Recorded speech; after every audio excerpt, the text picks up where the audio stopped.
Ça semble démesuré parfois de chanter ce chant, hein. Et pourtant, moi je suis persuadée que ceux qui cherchent la présence de tout leur cœur, de toute leur force, qui cherchent la présence de Dieu, vont avoir une foi invincible. Et leur foi va être fortifiée parce que, justement, ils seront dans la présence de leur Sauveur. Et c'est Dieu qui vous rendra capable. C'est vrai que devant tout cela, moi je dis, Seigneur, je ne saurais pas. Mais si tu es avec moi, et si ton esprit est avec moi, alors tu m'en rendras capable. Alors, ça semble audacieux, mais pour Dieu, c'est une réalité. Amen. Alors, moi, je veux vous exhorter vraiment à chercher la face de Dieu, la présence de Dieu. Vous voulez parler, vas-y. Pas maintenant encore. C'est vrai que le prochain chant, là, c'est vrai que c'est Envoie le réveil. Et c'est vrai qu'on en parlait la semaine dernière que le réveil devait commencer par nous, pour que nous soyons vraiment réveillés, éveillés pour ce qui vient. Et c'est juste un petit témoignage comme ça, parce que si vous voulez, ici, j'ai, voilà, c'est vrai, je voulais pas le dire, mais c'est vrai que ça fait partie du témoignage. Et je suis rentré en hôpital 2 jours vendredi, parce que j'ai fait une vasectomie. Et parce que c'est vrai que je pense vraiment que on doit aussi profiter de ce que nous avons actuellement, parce que c'est vrai qu'au fil des années, c'est vrai, la femme qui a été sollicitée, que ce soit par stérilet, que ce soit par comment on dit, ligaturer les trompes, etc. C'est vrai que parfois, c'est des opérations lourdes.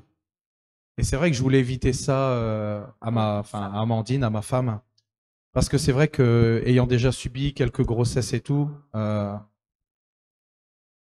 me devais, je pense, de faire ce sacrifice qui, pour moi, quand je vois le résultat, je me dis, c'est rien comparé, encore une fois, à ce que la femme peut subir, que ce soit lors d'accouchement, que ce soit vraiment lors de ces opérations lourdes. Donc voilà, bon, ces petits témoignages à part, c'est juste pour donner un peu le contexte. Et j'étais en chambre commune. C'est vrai que normalement, j'avais le droit à une chambre individuelle, mais une fois par an, je dois payer 100 € de franchise parce que j'ai l'hospi plus 100. Et là, je me suis dit, non, pour le peu que je vais être là, mais j'avais pas réalisé que j'allais passer ma journée là. J'ai dit, non, une chambre commune, ça ira très bien. Et je suis tombé avec une dame qui avait un enfant, qui avait son frère, qui venait lui pour une circoncision. Et son frère a 50 ans et il est autiste, mais autiste vraiment profond. Et donc j'écoutais cette femme parce que je sentais bien qu'elle avait quelque chose, elle avait son sac à vider, elle avait un fardeau sur le cœur, elle a pas sa famille, elle n'est pas entourée par sa famille. Je crois que c'est à la mort de ses parents, tout ça, qu'elle a pris ce frère, donc de 50 ans, qui est autiste. Et c'est vrai que, c'est pas évident, quoi. Surtout que cette dame-là, elle a aussi de la polyarthrite, elle vit des choses aussi dans son corps. Et c'est vrai que je l'écoutais. Je me dis, à un moment donné, il faut que je sorte de ma zone de confort. Mais vraiment, j'avais pas le temps de parler, que toujours, elle avait besoin de se plaindre, et je la comprends. Je la comprends parce qu'elle avait personne à qui parler. Et à un moment donné, j'ai dit, voilà, je vais sortir de ma zone de confort. Et j'ai témoigné de l'amour de Dieu à cette dame. Et elle m'a dit, voilà, qu'elle n'était pas catholique et tout, mais que elle cherchait Dieu. Elle avait foi en Dieu. Mais le souci, et c'est ça que je pense, c'est qu'elle voulait accéder à la présence de Dieu sans passer par Jésus. Elle me disait qu'en fin de compte, quand elle voyait tout ce qu'elle voyait autour d'elle, pour elle, elle disait que, en fin de compte, mais elle n'a pas conscience de ce qu'elle disait. Elle disait que le sacrifice du Seigneur, il avait servi à rien. Mais elle ne mesurait pas parce qu'elle n'avait pas cette intelligence spirituelle. Mais elle restait dans la douceur. Elle me disait qu'elle avait foi en Dieu. Donc, je lui ai montré vraiment par la parole de Dieu, parce que c'est vrai qu'elle doit rester notre centre. Mais je me suis dit, c'est pas seulement de parler en versets, c'est vraiment d'amener quelque chose qui vient du Saint-Esprit. Et je me souviens, je crois que c'est Étienne qui avait dit que le Saint-Esprit lui avait dit de ne rien préméditer et qu'il allait utiliser sa bouche pour parler. Je pense que ça va être de même ici dans ces temps-ci. Parce que c'est vrai que des fois, quand on veut amener quelque chose, quand on veut dire quelque chose, on prémédite, on réfléchit, comment je dirais ça ? Ouais, on cogite sur la chose qu'on va amener, même parfois moi le dimanche et tout, je médite là-dessus. Et là vraiment ça venait spontanément et je lui montrais bien que sans le Seigneur, il n'y avait aucune porte qui allait s'ouvrir pour elle. Et d'ailleurs, c'est grâce à la dispensation de la grâce que nous avons été sauvés. Nous ne pouvons pas accéder à Dieu sans le Fils. Et je vous dis ça, je sens le Saint-Esprit qui est là. Et cette femme, c'est vrai qu'elle était à demi réceptive, mais elle m'écoutait, elle m'écoutait. Moi, le principal, c'est que je pouvais, au travers de ce que j'étais éveillé, réveillé, de pouvoir amener ce témoignage. Parce que c'est quelqu'un, je lui ai même donné l'adresse de l'église pour qu'elle vienne avec son frère. Parce que c'est vrai qu'ici, on est dans des temps où on va prier pour des gens et on va avoir une manifestation de la puissance de Dieu. Et justement, ici, pour revenir au témoignage, donc j'ai commencé à parler et tout, et elle me dit, c'est bizarre, elle dit, mon frère, qui est autiste profond, elle dit, il n'arrête pas de vous fixer, de vous regarder depuis tout à l'heure, elle dit, il est calme, parce qu'il était très, très agité avant ma venue, et il était très calme, et elle me dit, il n'est pas comme ça d'habitude. Et j'ai profité de son temps d'absence pour lui dire qu'il était sauvé. J'ai parlé un petit peu avec cet homme, même si quand je parle avec lui, je voyais que sur le coup, l'esprit qui l'animait, ben voilà, il faisait que, on aurait dit qu'il comprenait pas, mais au fond de lui, il comprenait. Et je lui disais qu'il aimait sauver, je lui ai dit combien Dieu l'aimait. Et à la fin, comme je voulais pas m'avancer de trop, quand il est parti, j'ai tendu ma main et je lui ai dit au revoir. Et il m'a tendu la main, il m'a serré la main. Et elle m'a dit, écoutez, il fait jamais ça d'habitude et il fait des trucs bizarres, elle me dit. Et moi, je pense que c'est le Saint-Esprit qui agit. Et je me dis, il faut, et je sentais l'approbation de Dieu quand je louais Dieu. J'étais tellement content et je sais que c'est la joie de Dieu que j'avais. J'étais tellement heureux d'avoir parlé, d'être sorti de ma zone de confort parce que j'aurais pu discuter dans le naturel avec cette dame sans jamais sortir. Mais parce que j'étais éveillé et réveillé par le Saint-Esprit, je suis sorti de ma zone de confort et j'ai témoigné. Il y a des circonstances et il faut être éveillé, réveillé pour ne louper aucune occasion. Amen. Désolé. Ah, pas du tout. Ça me fait du bien. Moi, ça me fait du bien d'entendre ça parce que c'est comme ça que ça doit aller. C'est comme ça que ça doit se faire. Ça doit être l'amour qui nous anime.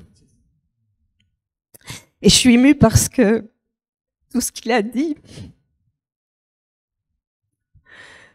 le Saint-Esprit m'en avait déjà parlé. J'avais l'impression de pas être dans le coup. Et en fait, le Seigneur me console et c'est pas des larmes de chagrin, je suis heureuse. Je suis heureuse parce que j'espère, je continue d'espérer et Dieu me dit que c'est juste. Ces derniers temps, j'ai eu, notamment dimanche passé, vraiment la parole de l'Esprit qui disait que cette Église avait besoin d'une guérison. Que cette Église avait besoin de guérir d'un esprit de dépression.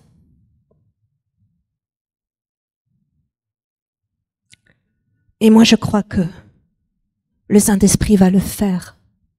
Si cette Église se fixe à Christ, si elle continue de garder l'espoir et surtout si elle est animée de l'amour, cette Église va guérir de tout ce qui est arrivé ici.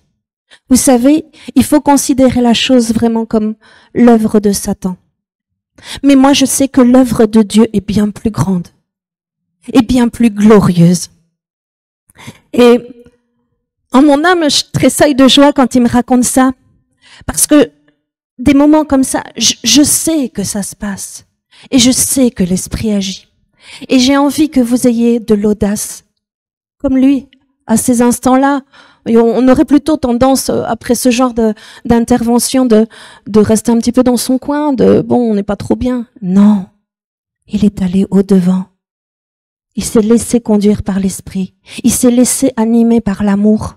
Et moi, je crois que, vous savez, Jésus, quand il était sur terre, c'était tout le temps un être comme ça, passionné, qui était sensible à la misère, qui était sensible à la souffrance. Il voyait une femme qui était là dans le cortège de l'enterrement de son fils. On lui avait rien demandé à Jésus. Mais Jésus était ému de compassion. Et c'était l'amour qui l'animait tellement qu'il n'a pas pu s'empêcher. Il n'a pas pu s'empêcher d'aller au-devant Et on lui avait rien demandé. Mais il est allé. Il est allé parce qu'il aime. Jésus aime à un tel point. Et imaginez qu'on puisse avoir accès à Dieu sans Jésus, c'est pas possible. Jésus, c'est l'amour. Et c'est pas l'amour comme le monde le conçoit. Et je trouve que on a fait de ce mot tellement quelque chose de pas juste, de pas vrai. Le véritable amour de Christ est quelque chose d'extraordinaire. Et je dois dire que j'aime ça. Et l'Église doit retrouver ça. Parce qu'elle s'est enfermée dans une religiosité. Elle s'est enfermée dans une zone de confort. Elle s'est enfermée dans un fonctionnement qui, quelque part, ne secouait pas nos âmes, ne secouait pas nos esprits. Mais nous sommes dans des temps différents. Et Dieu regarde son épouse. Dieu regarde et il est en train de l'analyser. Comment deviens-tu, ma bien-aimée?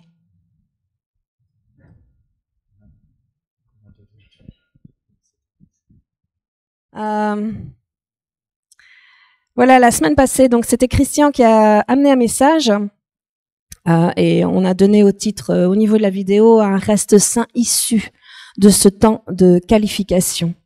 Et Christian a parlé donc du reste et un petit peu de l'origine du mot reste, qui était aussi les rescapés, les survivants. Et à la fin de son message, il a juste apporté un tout petit moment la parabole des 10 vierges. Il en a parlé et il a dit, mais l'épouse, elle est le reste. Et à ce moment-là, le Saint-Esprit m'a un petit peu interpellée. Et du coup, j'ai dit, bah, Seigneur, si je dois creuser, j'y vais. Et du coup, c'est ce qu'on va prendre. Donc, dans Matthieu 25, et on va lire du verset 1 au verset 13. Alors oui, je sais, c'est un passage que tout le monde connaît. Il y a plein de prédications qui ont été données, mais j'espère vous apprendre quelque chose de la part de Dieu. Alors, le royaume des cieux sera semblable à 10 vierges qui, ayant pris leur lampe, allèrent à la rencontre de l'époux. 5 d'entre elles étaient folles et 5 sages. Les folles, en prenant leur lampe, ne prirent point d'huile avec elles. Mais les sages prirent avec leur lampe de l'huile dans des vases. Comme l'époux tardait, toutes s'assoupirent et s'endormirent. Au milieu de la nuit, on cria « Voici l'époux, allez à sa rencontre !» Alors, toutes ces vierges se réveillèrent et préparèrent leurs lampes. Les folles dirent aux sages « Donnez-nous de votre huile, car nos lampes s'éteignent. » Les sages répondirent « Non, il n'y en aurait pas assez pour nous et pour vous. Allez plutôt chez ceux qui en vendent et achetez-en pour vous. » Pendant qu'elles allaient en acheter, l'époux arriva. Celles qui étaient prêtes entrèrent avec lui dans la salle des noces et la porte fut fermée. Plus tard, les autres vierges vinrent et dirent « Seigneur, Seigneur, ouvre-nous !» Mais il répondit « Je vous le dis, en vérité, je ne vous connais pas. Veillez donc, puisque vous ne savez ni le jour ni l'heure. » Alors, oui, c'est un passage qu'on connaît bien, mais moi, je vous avouerai, j'avais du mal à tout saisir, parce que je dis, c'est quand même une drôle de façon de fonctionner. Du coup, j'ai fait une petite démarche et j'ai été me renseigner sur le déroulement du mariage juif à l'époque de Jésus. Parce que c'est assez particulier. Et je pense que ça va vous éclairer, il y a des choses qui vont vous interpeller. Alors, un mariage juif, ça se passe en plusieurs temps, en plusieurs étapes. Et ce qu'ils appellent la période de fiançailles, c'est déjà pour eux un mariage. Puis ensuite, il y a la cérémonie de mariage, mais qui se fait parfois à 2 ans après. Hein? Donc voilà. Donc, je vais vous lire comment ça se déroule sur le plan humain, mais vous allez voir, Dieu ne fait pas les choses au hasard. Jésus n'utilise pas des paraboles au hasard. Il y a des termes bien précis. Alors, normalement, le mariage, il était arrangé principalement par le père du marié. Et c'est le père du marié qui choisissait une épouse qui serait appropriée pour son fils. Donc, c'est le père qui cherche pour le fils une épouse. Ça vous fait penser à rien? Moi, j'ai envie de vous citer Jean 14, verset 6. « Nul ne vient à moi si le Père ne l'attire. » Ensuite, le fiancé va devoir aller se présenter au domicile de sa future fiancée avec 3 choses. Alors, une forte somme d'argent, hein, donc c'est un prix qui a déjà été fixé, un projet de contrat de mariage et une outre de vin. Donc il va à la rencontre, il va chez sa future fiancée, donc elle n'est pas encore là, elle ne s'est pas encore conclue, avec ces 3 choses. Et le prix fixé pour l'acquisition de la mariée, c'est seulement le marié, donc le fiancé, qui peut le payer. Donc on voit souvent, c'est vrai que dans des mariages, on parle de dot, et souvent ce sont les parents de la mariée qui doivent donner de l'argent pour que le mari puisse la prendre, parce qu'une femme ça coûte cher. Hein. Enfin, dans beaucoup de religions ou de civilisations, c'est ça qui se passe. Eh ben là, c'est le contraire. C'est le fiancé qui vient, et c'est de sa poche, non, qu'il doit payer. C'est le futur fiancé qui doit payer. Waouh, moi je dis, mais Seigneur, c'est toi qui es venu à notre rencontre, c'est le Père nous a interpellés et c'est toi qui viens payer. C'est le Fils est venu à notre rencontre pour donner sa vie pour nous. Et Jésus s'est offert lui-même en tant que prix de rachat pour nous. Sa future épouse, sa mort à la croix, c'est le prix payé. Alors ensuite, et là vous m'excuserez parce que je parle pas l'hébreu, les termes juifs, donc je risque d'écorcher certains mots. Hein, mais s'il y a des personnes qui regardent la vidéo, pardonnez-moi, je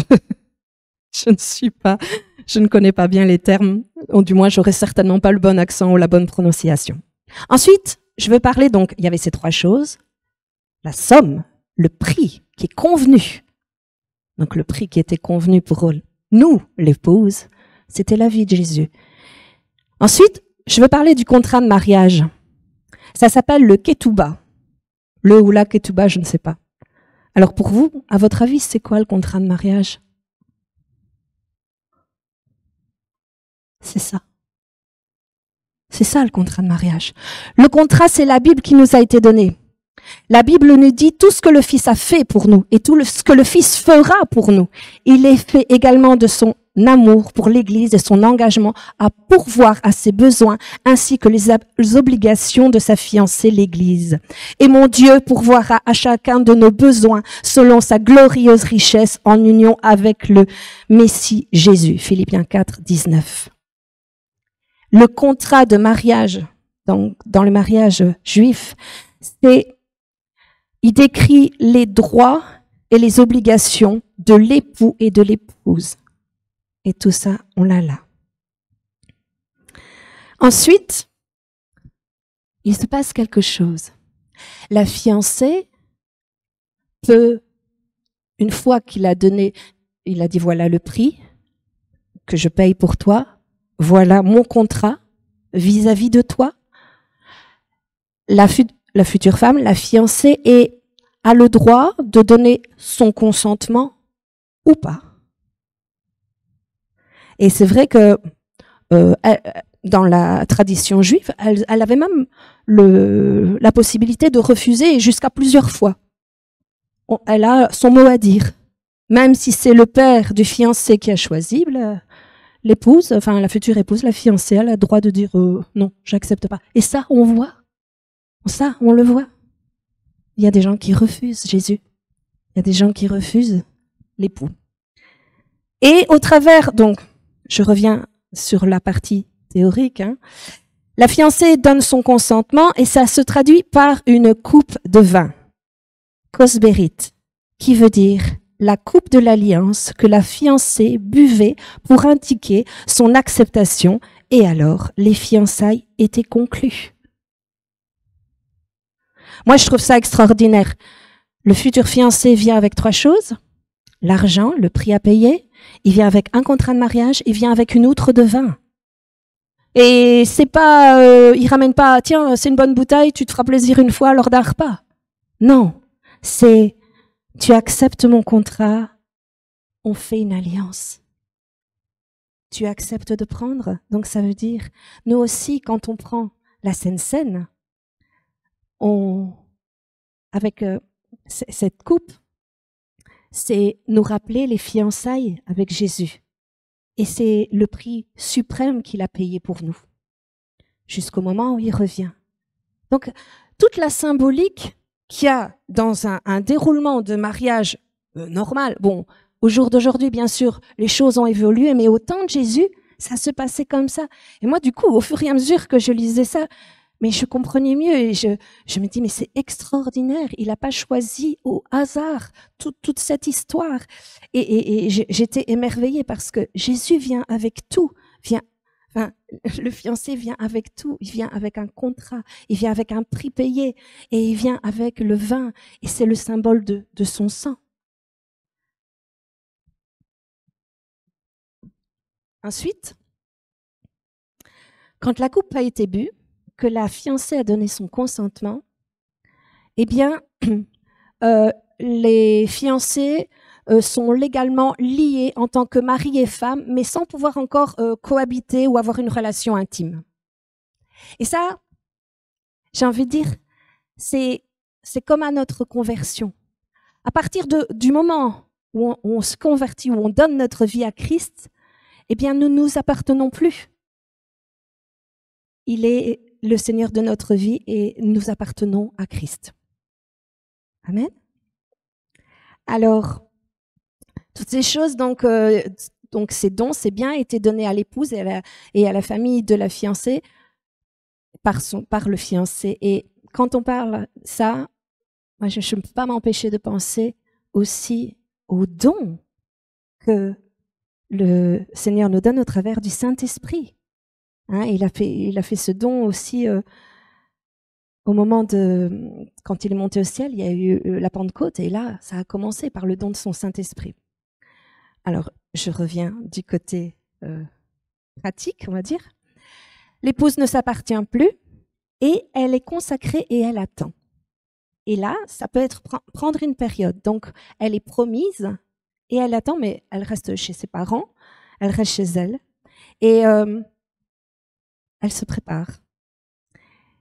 Et j'ai envie de citer 1 Corinthiens 13 qui dit « Vous n'appartenez pas à vous-même car vous avez été rachetés à grand prix. » À partir de ce moment-là, comme il y a eu un contrat, comme il y a eu un prix payé, c'est terminé, elle est réservée. La fiancée est réservée, la future épouse est réservée et elle se réserve. Avant le mariage, donc pendant toute la préparation, la fiancée devait passer par un bain rituel qui s'appelle le mikva, symbolisant l'abandon de son ancienne vie et le démarrage d'une vie nouvelle avec son bien-aimé. Je dis, wow, bah ouais, je ne dois pas vous demander à quoi ça vous fait penser. C'est le baptême d'eau, mais c'est toute la symbolique. Moi, au fur et à mesure que je lisais ça, mais je dis, mais c'est extraordinaire parce que je ne savais pas du tout comment ça se passait, mais il y a toute une symbolique qui est tellement excellente. Bien sûr, on a compris, c'est le baptême d'eau. Le fiancé, pour sa part, lui, retournait dans la maison de son père. Donc, le fiancé, il retourne dans la maison de son père pour préparer une place à sa fiancée. Cette place était appelée la chambre, le chadar, laquelle consistait souvent à un agrandissement de la maison de son père. Je vais vous citer Jean 14, 2, verset 3. « Il y a plusieurs demeures dans la maison de mon père. Si cela n'était pas, je vous l'aurais dit, je vais vous préparer une place. Et lorsque je m'en serai allé et que je vous aurai préparé une place, je reviendrai et je vous prendrai avec moi, afin que là où je suis, vous y soyez aussi. C'est excellent, hein? Et de son côté, donc, la fiancée se prépare à sa future vie d'épouse et de mère, et elle se prépare au retour de son fiancé. Vous comprenez pourquoi j'ai beaucoup de pages. Donc la future épouse ne sait pas quand il viendra l'époux. Elle est pas du tout au courant. Seul le père du fiancé pouvait fixer la date de ce retour, car il fallait qu'il soit entièrement satisfait des préparatifs faits par son fils pour sa fiancée. Ah ben, je dis, quoi? C'est pourquoi Jésus dit qu'il ne savait pas le jour et l'heure de son retour. Matthieu 24, 36 ou 25, verset 13. Donc c'est le Père qui détermine le retour du Fils ou le moment où il va l'envoyer à la fiancée. Je dis, eh bien, ça vous parle? Je pensais pas que c'était aussi pointu, mais l'image est tellement belle. Alors, la Kala, c'est ce qui se passait dans la maison du père de la fiancée. Là, était consacrée et mise à part. Là, elle était consacrée et mise à part pour son mari. C'était une consécration et une sanctification. Le mot fiancée, Kala, qui signifie complète, scellée, fermée. Et l'épouse se voilait et se préparait pour son époux. Ben oui, c'est notre job aussi. On attend aussi. Et qu'est-ce qu'on fait? Ben, on est en train de préparer le Kala. C'est la sanctification. C'est ça que nous attendons. Alors, le retour du fiancé. C'est là qu'on en vient avec notre histoire. Le rapport est là. Alors, la cérémonie avait toujours lieu le soir, au coucher du soleil, le moment le plus solennel. Celui qui marquait l'accomplissement du mariage était celui où la fiancée entrait dans la maison de son fiancé, sa nouvelle demeure. Aussi appelait-on le mariage, réception ou introduction de l'épouse dans la maison de l'époux. Les parents de la jeune fille venaient la chercher chez son père pour la conduire chez son mari. Parfois, le fiancé venait la chercher lui-même, comme dans la parabole des 10 vierges. Ses parents lui donnaient leur bénédiction. Elle sortait de chez son père parfumée, parée, avec une couronne sur la tête. Elle était entourée de ses amis qui lui faisaient cortège et agitaient au-dessus de sa tête de longues branches de myrte. Chacune de ces jeunes filles avait une lampe qu'elles avaient apportée. Cette lampe était formée d'un bâton de bois terminé par un petit vase ou une sorte de plateau dans lequel il y avait une mèche avec de l'huile et de la poix. L'Évangile parle des 10 vierges, il y en avait parfois bien davantage, mais rarement moins.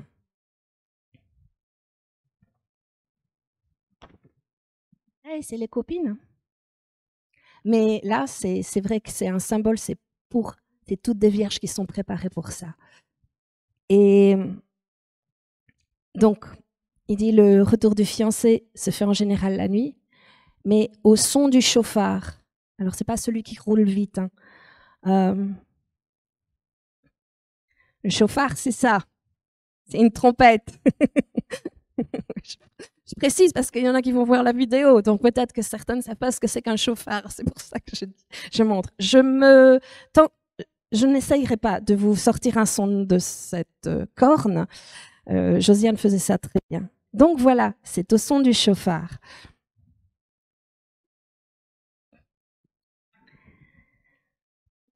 Selon la tradition juive, le fiancé revenait la nuit et la kidnappait. Tiens. Bon, c'était une mise en scène. Mais moi, j'ai vu Voici l'époux dans les évangiles. Jésus va venir comme un voleur. Hé, hé. La Bible nous parle de l'enlèvement de l'Église qui aura lieu après le son du chauffard, justement. Alors, la fiancée portait un diadème et était accompagnée par ses amis. Le fiancé, pardon, portait un diadème et était accompagné de ses amis et criait « Voici l'époux !»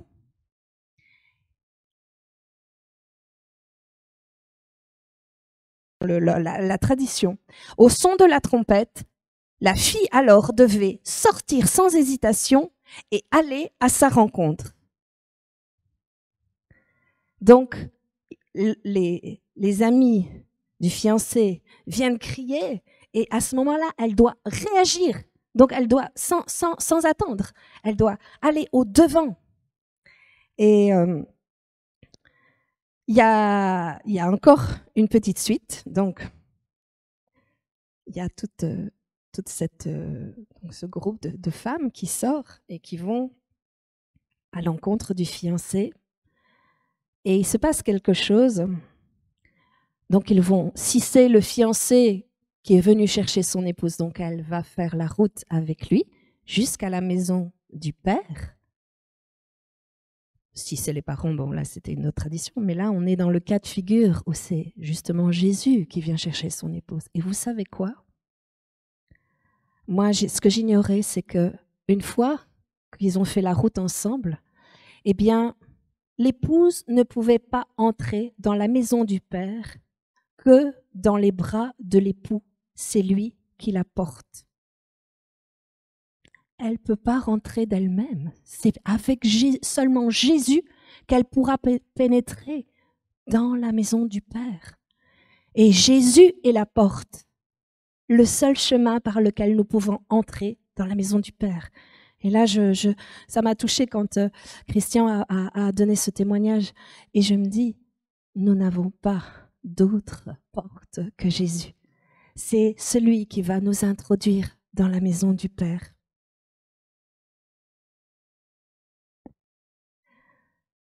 Le jour du mariage était le jour où la fiancée était amenée dans la maison du père et de l'époux, forcément. La tradition juive prescrit que le jour du mariage, les mariés sont sans tache et irréprochables. S'ils ont commis des péchés, les péchés leur sont pardonnés. Et j'ai envie de lire Éphésiens 5, verset 27. Afin de paraître devant lui cette église glorieuse, sans tache ni ride, ni rien de semblable, mais sainte et irrépréhensible. Moi, je trouve ça extraordinaire. Alors, si vous êtes intéressé, il y a toute la suite parce que ça va beaucoup plus loin, mais moi, ce qui m'intéressait, c'est pour vous expliquer comment ça se passait, parce que c'est vrai que quand on lit le passage des 10 vierges, on se dit, mais pourquoi elles attendent? Pourquoi elles s'endorment? Voilà, moi j'ai compris, ça m'a aidé. Et donc elle rentre et elle est voilée donc justement dans la maison. Et vous savez, c'est seulement au moment où elle va pénétrer dans les appartements que l'époux a préparé dans la maison du père. Hein. Donc en général, c'est une extension qu'il construisait où on aménageait, si la maison était très grande, on aménageait une pièce pour le couple vivre. Et c'est seulement à ce moment-là qu'elle retirait son voile. C'est pour ça que notre pauvre Jacob n'a pu voir que Léa à ce moment-là, il était trop tard. Et vous voyez, tout ça, ça prend du temps. Bon là, Jacob, lui, il a mis 2 fois 7 ans pour avoir Rachel. Mais c'est ça qui est interpellant, c'est que c'est vrai, on est là dans l'attente, mais on est en train de se préparer. Et je crois qu'il va falloir réagir très vite quand on entendra l'appel, quand on entendra le son de la trompette. Mais il y a une condition et ça c'est ce que je voulais en venir. C'est par rapport à notre histoire. Donc on parle des 10 vierges, où il y a 5 vierges sages et 5 vierges folles. Et en fait, qu'est-ce qui fait la différence de ces 2 groupes de femmes? Ben, c'est l'huile. Et l'huile, on sait très bien que dans la parole, c'est quoi? C'est le Saint-Esprit, voilà. Et vous savez, quand on lit ce texte, et c'est vrai, je veux rebondir sur la prédication que Christian a donnée la semaine passée. Et quand on lit cette histoire, c'est encore un reste au travers de ça. Il y a une séparation dans ce groupe de femmes. Et encore une fois, il est question d'un reste. Mais qui sera élue? Qui sera la véritable épouse? Ben, c'est celle qui aura de l'huile. C'est celle qui aura de l'huile. Et j'étais très surprise, donc je vous ai lu les passages, et on s'imagine la lampe à huile comme la lampe d'Aladin, là, mais c'est pas du tout ça. C'était monté sur une perche. C'était afin que ça donne un rayonnement de lumière, et était fixé en haut un genre de pot, de vase. Et à cette époque-là, c'est vrai que c'était fait en argile la plupart du temps. On a depuis 2000 avant Jésus-Christ qu'on a de véritables lampes et les chandelles encore beaucoup plus tard. Mais dans ces lampes, il y a 2 éléments de base qui permettent de diffuser la lumière. Et c'est quoi ces 2 éléments? Ben, c'est l'huile, d'une part, et la mèche. Et j'aime bien la symbolique qui a été choisie ici, parce que la lampe, on sait que cette lampe d'époque était en argile, un petit peu quand Dieu a créé l'homme, ben, il a pris de la terre, il a pris de la poussière, et il a fait. Et là, on va dire que c'est notre enveloppe. Et puis ensuite, là, ici, il y a le contenant pour que ça fonctionne, c'est l'huile, c'est le Saint-Esprit. Et ensuite, il y a la mèche. Et là, la mèche, en fait, elle était composée de plusieurs petits bouts de cordelettes ou plusieurs petits bouts de tissu qui étaient serrés, tordus. Et la mèche, c'est un petit peu la personnalité humaine. C'est le cœur, l'âme, tout ce qui est en dehors du corps charnel. Et pour qu'il y ait une diffusion de lumière, il faut que cette mèche, en fait, elle soit bien taillée, bien fixée, mais surtout qu'elle soit immergée complètement dans l'huile. Pour avoir une source de lumière qui soit constante et sûre, eh bien, il faut que cette mèche, elle trempe bien. Il faut que le Saint-Esprit circule à travers la mèche pour produire la lumière, parce que Matthieu 5, verset 14 nous dit « Vous êtes la lumière du monde ». C'est ce que Jésus a dit. Et c'est pas une petite lumière qu'on va garder comme ça. C'est quelque chose qu'on va prôner en haut d'un bâton. Vous savez, en Belgique, on a la chance d'avoir vraiment tout un éclairage le long des routes. Mais vous pensez bien que s'ils l'avaient mis au sol, on n'aurait pas grand résultat. On les a mis sur quelque chose de haut. Et je crois qu'on doit avoir de l'audace avec le Saint-Esprit pour faire voir qu'on a la lumière. Et la porter bien haut. Et c'est ça qui permet un rayonnement. Vous savez, souvent, il y a une interrogation par rapport à ce passage sur le moment où elle se réveille, parce qu'on entend la trompette, on crie que l'époux vient. Et il y a un petit moment de panique, parce que les vierges folles se rendent compte que ça ne va pas le faire, leur niveau d'huile est quasi à 0, et elles vont voir les vierges sages en disant hey, « file-nous-en un peu ». Et il y en a qui disent quand même, c'est des sacrés égoïstes, quoi. Elles auraient pu partager, et puis on l'aurait fait comme ça, ou elles avaient qu'à se coller à elles pour avoir l'éclairage. Mais moi, je crois que c'est pas quelque chose qu'on peut partager. Soit tu acceptes le Saint-Esprit et tu fonctionnes et tu en as constamment, soit tu te disqualifies en n'étant plus dans la présence de Dieu et en perdant le Saint-Esprit. Tu as pu en avoir à un moment. Tu as pu en avoir à un moment de l'huile dans ta lampe. Mais est-ce que tu as continué de te préparer? Est-ce que tu as continué de te sanctifier pour qu'il y ait toujours la production de cette huile en toi?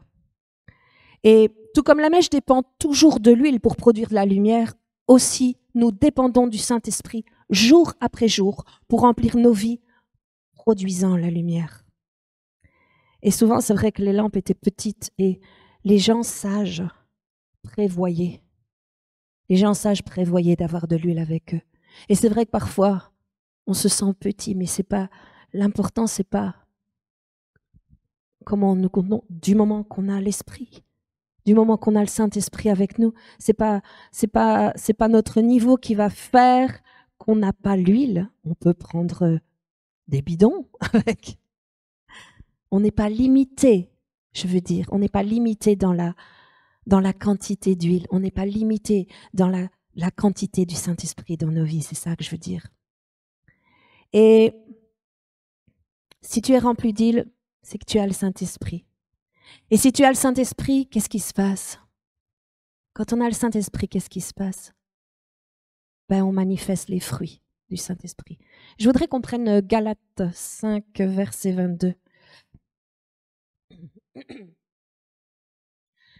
Mais le fruit de l'Esprit, c'est l'amour, la joie, la paix, la patience, la bonté, la bénignité, la fidélité, la douceur, la tempérance ou maîtrise de soi. Il y a 2 versions. De même que je me suis juste arrêtée aussi sur bénignité. Je me rends compte que la plupart du temps, ça coince avec la définition. Du coup, j'ai cherché.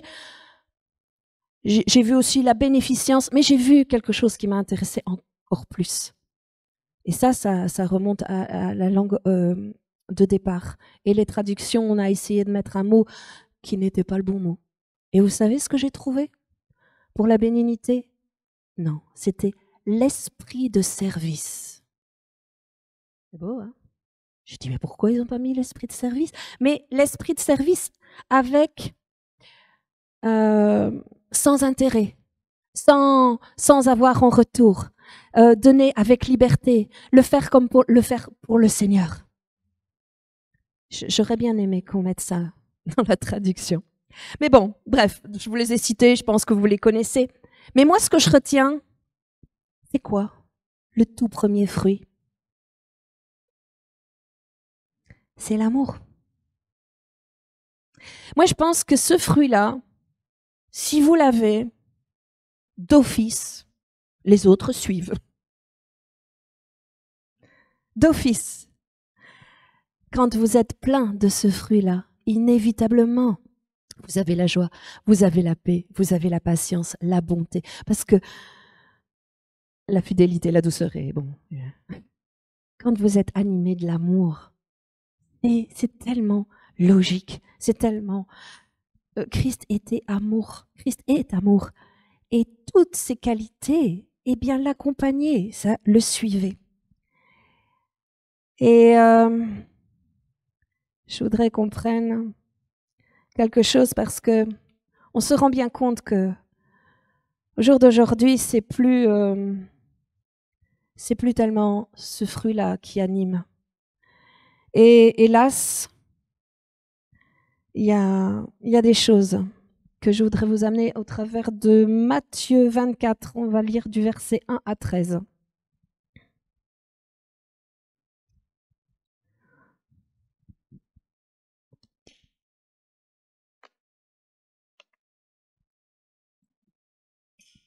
Jésus sortit du temple et comme il s'en allait, ses disciples s'approchèrent pour lui en faire remarquer les constructions.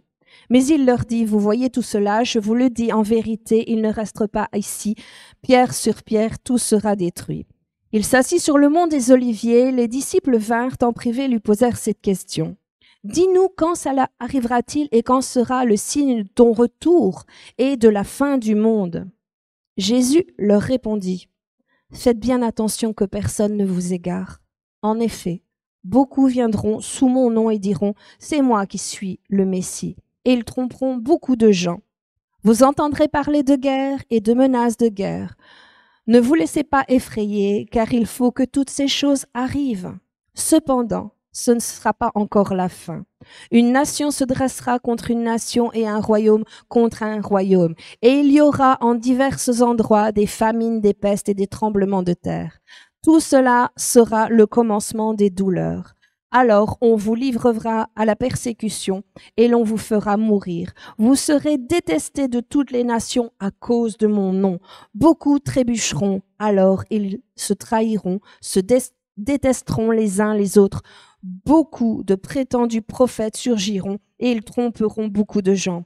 À cause de la progression du mal, l'amour du plus grand nombre se refroidira. La pièce aussi, apparemment. Et oui, à cause de la progression du mal, l'amour du plus grand nombre se refroidira. Et on voit là les 5 vierges folles. C'est ce qui s'est passé.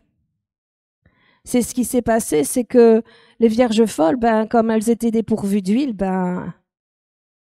elles se sont refroidies aussi en amour. Et il faut vraiment veiller parce que ces 10 vierges, initialement, donc c'était un même groupe. Elles faisaient partie, j'oserais dire, de la même église. Elles faisaient partie du corps. Mais à cause de ces temps, on est dans des temps où on est plutôt dans du style chacun pour soi, l'égoïsme, le non-amour, la critique, la solitude. Et il faut vraiment se secouer de ça. On est environné de choses, c'est terrifiant. Mais il y a une bonne chose, c'est qu'au verset 13, il est dit, mais celui qui persévérera jusqu'à la fin sera sauvé. Et j'ai envie de vous exhorter à persévérer. Persévérer dans l'amour. Bien sûr, on aura des combats, mais c'est ça qui nous donne d'avoir l'esprit. C'est ça qui nous donne d'avoir le droit de rentrer.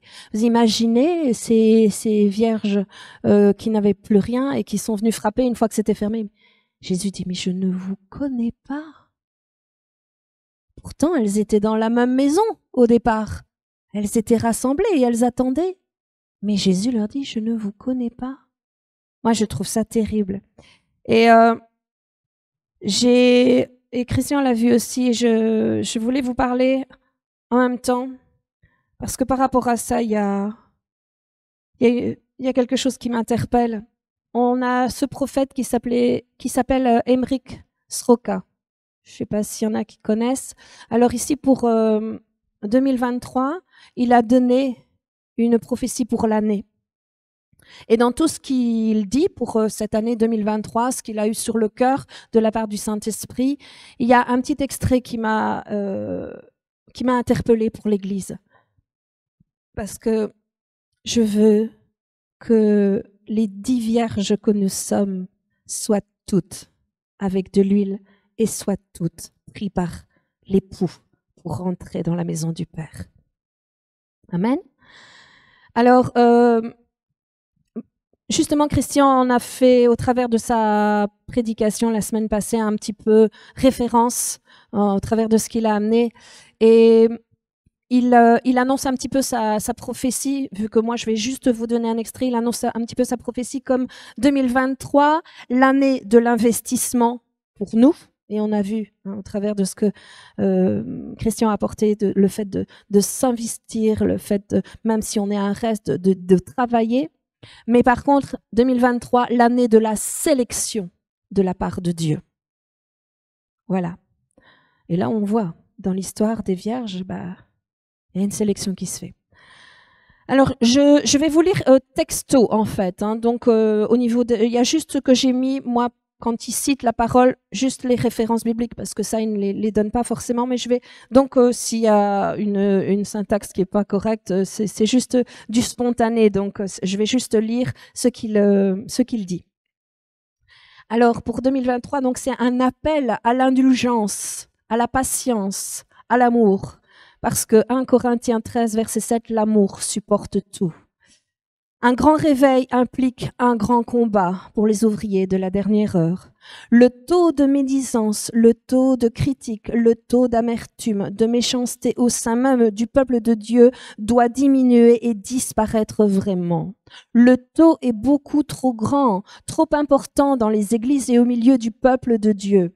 Il faut que chez les chrétiens, ceci change afin qu'il y ait une véritable unité de foi qui est d'une grande importance capitale.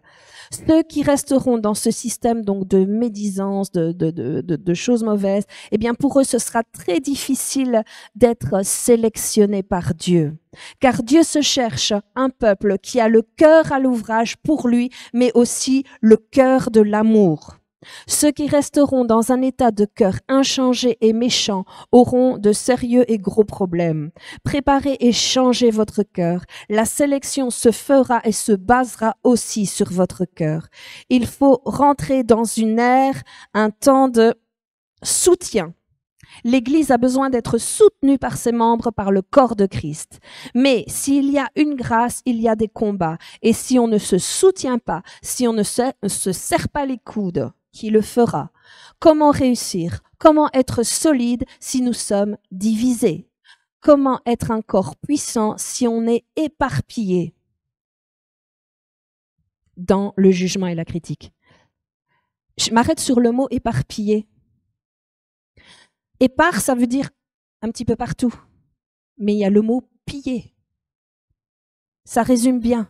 Éparpillé, ça veut dire que tu n'as plus rien. À partir du moment où tu es divisé, que tu es épars, tu n'as plus rien. Donc, comment être un corps puissant si on est éparpillé dans le jugement et la critique? L'amour ne soupçonne pas le mal.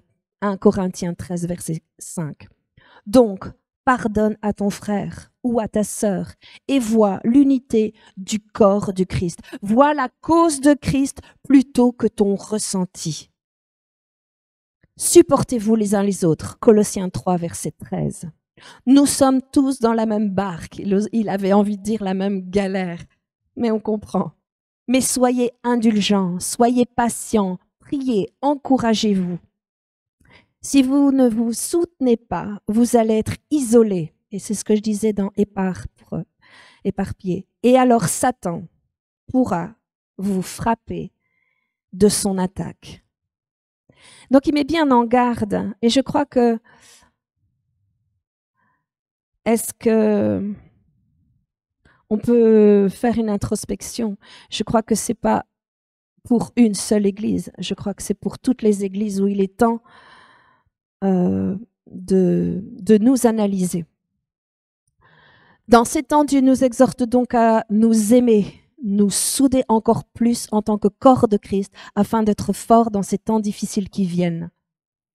Et il y en a qui diront, mais non, moi, dans mon église, tout va bien, tout est OK. Je ne fais pas partie de cela. Nous, on ne critique pas. Nous, on ne juge pas. Je voudrais le croire de tout mon être, mais je sais que Satan fait un sale travail. Mais je sais que Satan veut faire tomber les églises et qu'il fait pression. Il fait pression sur les chrétiens.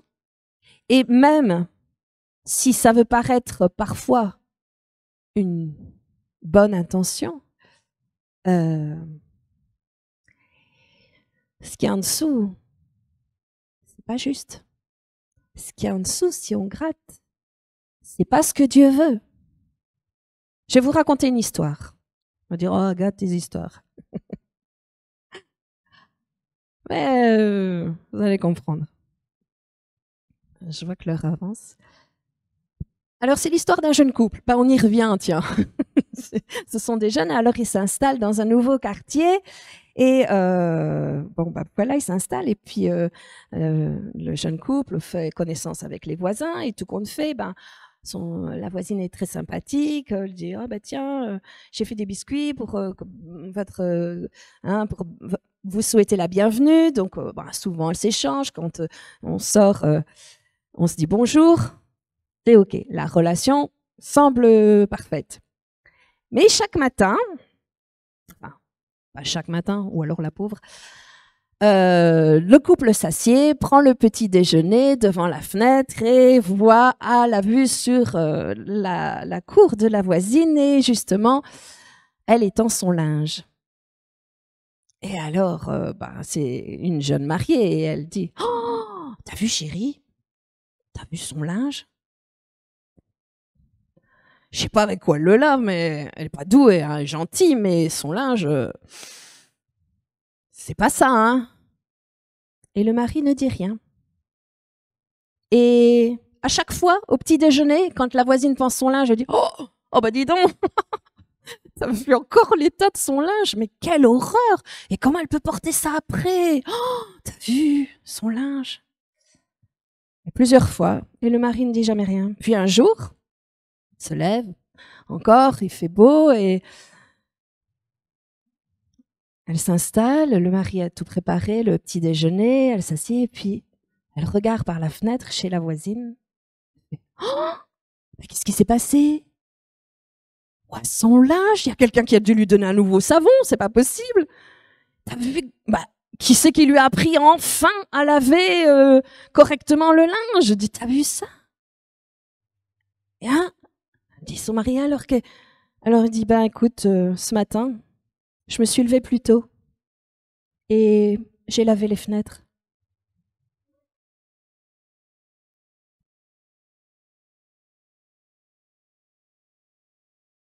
Ça vous rappelle rien? Ouais. Et pour ça, je voudrais qu'on prenne Matthieu 7, versets 3 à 5. Et on prendra dans la foulée, c'est la même histoire, ensuite dans Luc.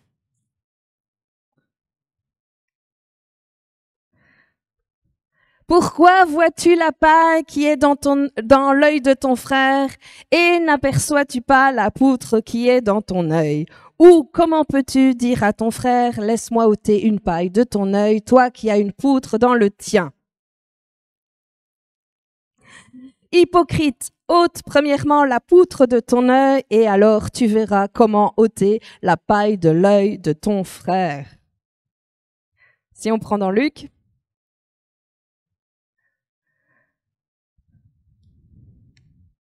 « 41-42.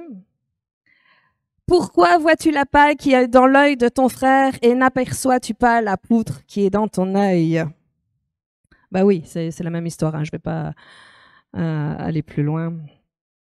Ou comment peux-tu dire à ton frère, laisse-moi ôter la paille qui est dans ton œil, toi qui ne vois pas la poutre qui est dans le tien? Hypocrite, ôte premièrement la poutre de ton œil et alors tu verras comment ôter la paille qui est dans ton frère. Oui, c'est un passage connu, hein, mais moi je pense que ça remet un petit peu les choses à leur place. C'est un petit peu comme la voisine, là. Lave tes vitres avant de critiquer le linge. Vous savez, parfois je pense qu'il y en a qui essayent de se rassurer, quelque part de se mentir à soi-même en essayant de voir le problème chez l'autre, parce qu'ils n'ont pas trop envie de voir le péché qu'il y a dans leur propre vie. Et vous savez, je me suis renseignée sur la résistance, la durabilité, la viabilité de la paille et de la poutre. Et j'ai été voir, et vous savez quoi? La paille, elle peut tenir des années. J'étais stupéfaite, je disais, mais ça pourrit vite, la paille. Et la poutre, des siècles. Et je pense que si on n'a pas l'Esprit Saint pour mettre en ordre ça, ça peut rester des années, des siècles dans nos vies. Et on dit, il y a une expression qui dit que l'œil est le miroir de l'âme. Donc ça veut dire que dans ton âme, il y a quelques pailles, il y a une sacrée poutre. Mais vous savez, ça semble partir d'une bonne intention. Quand on fait ça dans les églises, est-ce que c'est l'amour qui nous anime ou c'est juste pour se rassurer soi-même? Et c'est ça, je dis, quand on a un conseil ou qu'on veut reprendre quelqu'un, il faut pouvoir nous-mêmes avoir fait avant un petit peu une analyse avoir fait un petit peu le nettoyage de nos vitres avant de pouvoir dire à l'autre. Et c'est vrai, il y a des personnes qui veulent aller arranger la vie des autres avant de ranger leur propre vie. Et il y a quelque chose de grave dans cette façon de faire. Et je voudrais qu'on remette le passage dans Matthieu 7 à partir du verset 1.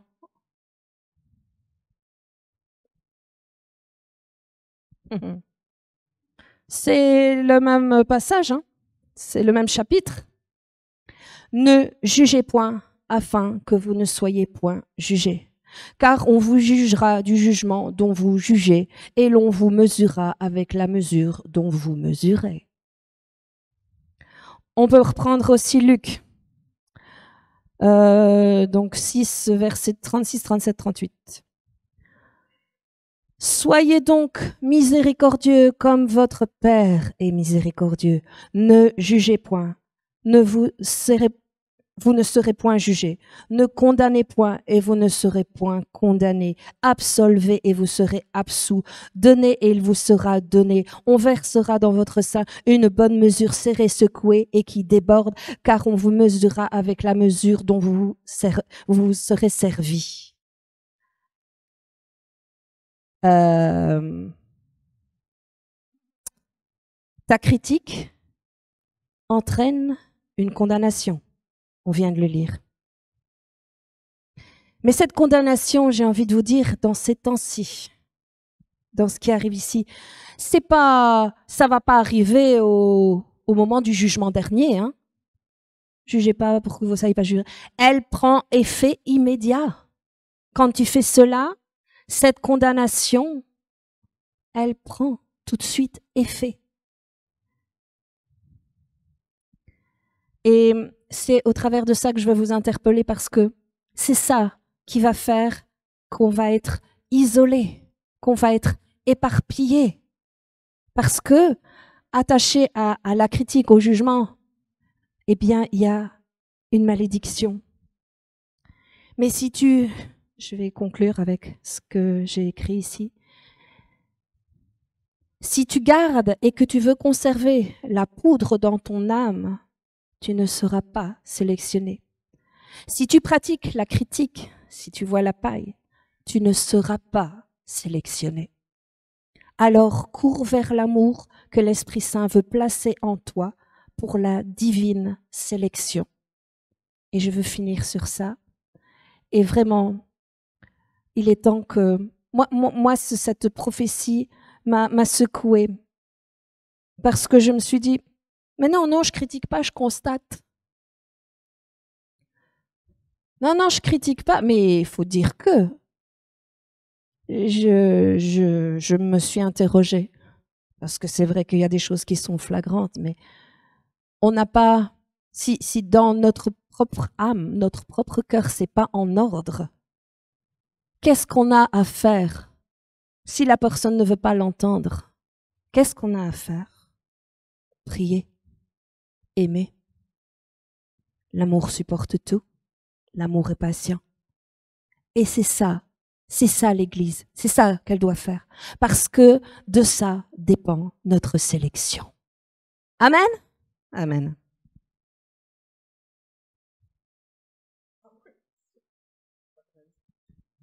Ben, en fait, ce matin, je méditais. C'est vrai que ce matin, c'est vrai qu'avec l'opération et tout, je me suis levé un petit peu plus tard. Et puis, comme c'est pas moi qui préparais, je me le suis permis de me reposer un peu plus. Mais ça change rien au fait que je me lève quand même tôt pour méditer un petit peu pour le jour ou peut-être pour la semaine d'après.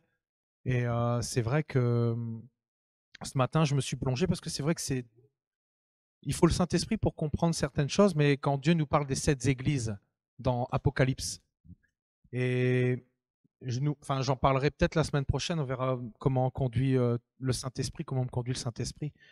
Mais ça parlait vraiment des 7 églises et il y en avait une qui sortait un peu du lot, qui était l'église de Philadelphie. Et c'est cette église qui avait gardé la parole de la persévérance. Cette église que comme le dit, tu as eu peu de puissance, mais tu as gardé ma parole, tu as gardé la parole de la persévérance. Mais je pense que dans ce temps-ci, Dieu va déléguer son autorité. Et justement, Philadelphie, je regardais, et je ne vais pas tout dire pour en garder un petit peu pour la semaine prochaine, ça veut dire amour fraternel. Et on en revient justement à ce qu'Agathe disait au travers de l'unité, que nous sommes vraiment cette église de Philadelphie. Nous devons vraiment garder ce lien qui nous unit et qui est Christ. Et nous devons vraiment, si nous possédons l'amour de Christ, alors nous arriverons à nous supporter les uns les autres, nous arriverons à grandir dans l'amour, à ne pas juger, mais au contraire, à prier en toutes circonstances pour les besoins de chacun. Et c'est pour ça qu'on doit parler les uns avec les autres pour cibler et pour pouvoir prier pour certaines choses. Et quand tu parlais tout à l'heure de l'huile, tu parlais de l'huile et il y a un verset qui m'est venu à l'esprit et justement on en revient.